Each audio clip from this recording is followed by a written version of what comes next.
അങ്ങനെ ഇന്ന് രാവിലത്തെ ചായകുടിക്ക് ശേഷം ഞാനൊരു മാങ്ങയൊക്കെ കഴിച്ചിട്ട് ഇങ്ങനെ ഇരിക്കുക കേട്ടോ. പിന്നെ സജീവേട്ടൻ ഇന്നലെ ചിക്കൻ കൊണ്ടുവന്നിട്ടുണ്ടായിരുന്നു. അതിൻ്റെ അകത്ത് ഈ കഴുത്ത് ഭാഗം എനിക്ക് ഭയങ്കര ഇഷ്ടമാണ് കേട്ടോ. ഇന്ന് രാവിലെ ദോശ ആയതുകൊണ്ട് എൻ്റെ ഗ്യാസിൻ്റെ ഒക്കെ അവസ്ഥ ഇങ്ങനെയാണ് കേട്ടോ. അപ്പം ഞാൻ വിചാരിച്ചു കറിയൊക്കെ ആയതിനു ശേഷം വൃത്തിയാക്കാമെന്ന്. അപ്പോൾ ചിക്കൻ ഞാൻ നേരത്തെ വെച്ചിട്ടുണ്ടായിരുന്നു കേട്ടോ. ദോശയായി കഴിഞ്ഞപ്പോൾ തന്നെ ഞാൻ ചിക്കൻ വെച്ചിട്ടുണ്ടായിരുന്നു.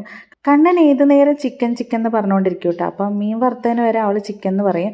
അപ്പോൾ അവൾക്ക് വലിയ ഇഷ്ടമാണ്. അതുകൊണ്ട് ഞാൻ ചിക്കൻ വാങ്ങിക്കാമെന്ന് വിചാരിച്ചിട്ട് ഇന്നലെ സജീവേട്ടൻ്റെ അടുത്ത് പറഞ്ഞിട്ട് വാങ്ങിപ്പിച്ച കേട്ടോ. അങ്ങനെ കറിയും വറവൊക്കെ ആയതിന് ശേഷം അവിടെ മുഴുവൻ വൃത്തിയാക്കി.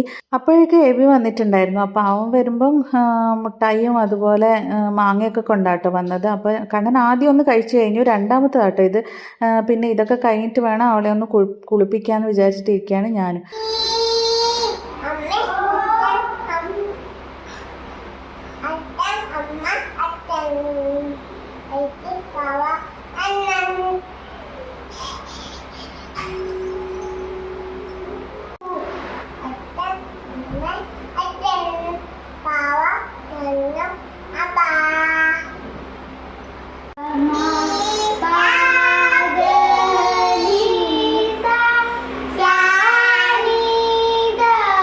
അങ്ങനെ ഫാൻ ഇങ്ങനെ ഓണാക്കിയിട്ട് ഇങ്ങനെ സൗണ്ട് ഉണ്ടായിക്കൊണ്ടിരിക്കും കേട്ടോ. അപ്പോൾ ഒരു വൈബ്രേഷൻ ഉള്ളതുകൊണ്ട് കേൾക്കാൻ നല്ല രസമുണ്ടാവും. ഇങ്ങനെ ചെയ്തുകൊണ്ടിരിക്കും ചേച്ചി അനിയത്തിയും കൂടെ. അങ്ങനെ അതൊക്കെ കഴിഞ്ഞ് അപ്പോഴത്തേന് ഫ്ലിപ്കാർട്ടിൽ നിന്ന് ഞാൻ ഓർഡർ ചെയ്ത 2-3 ചെരുപ്പ് വന്നിട്ടുണ്ടായിരുന്നു കേട്ടോ. അപ്പോൾ 187 രൂപ മാത്രമേ ഉള്ളൂ. 3 ചെരുപ്പുണ്ട്. ഡെയിലി വെയറായിട്ട് ഉപയോഗിക്കാമല്ലോ എന്ന് വിചാരിച്ചു. അതിന് ശേഷം കണ്ണനെ കുളിപ്പിക്കുകയൊക്കെ ചെയ്ത് പിന്നെ അവളെ പൊട്ടുപൊടിക്കാനും പൗഡർ ഇടിക്കാനൊക്കെ കുറച്ച് കഷ്ടപ്പാടാണ് കേട്ടോ. അവൾക്ക് എന്തെങ്കിലും കയ്യിലിങ്ങനെ കൊടുത്തുകൊണ്ടിരിക്കണം.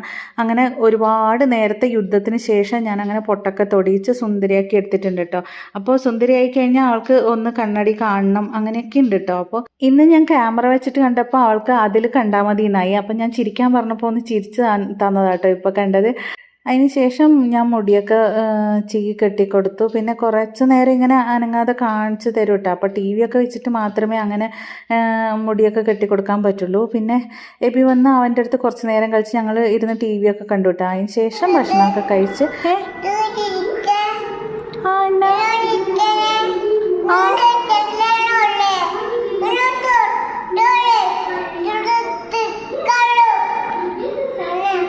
ചോറൊക്കെ കൊടുത്തു കഴിഞ്ഞപ്പോൾ എൻ്റെ അടുത്ത് എന്തൊക്കെയോ പറയുന്നുണ്ടായിരുന്നു കേട്ടോ അവളുടെ ഭാഷയിൽ. എനിക്കൊന്നും മനസ്സിലായില്ല. പക്ഷേ ഞാൻ അവൾ അങ്ങനെയൊക്കെ സംസാരിക്കുമ്പോൾ ഞാൻ എല്ലാം മനസ്സിലായ പോലെയാട്ടോ ഞാൻ തിരിച്ചും പറയാം.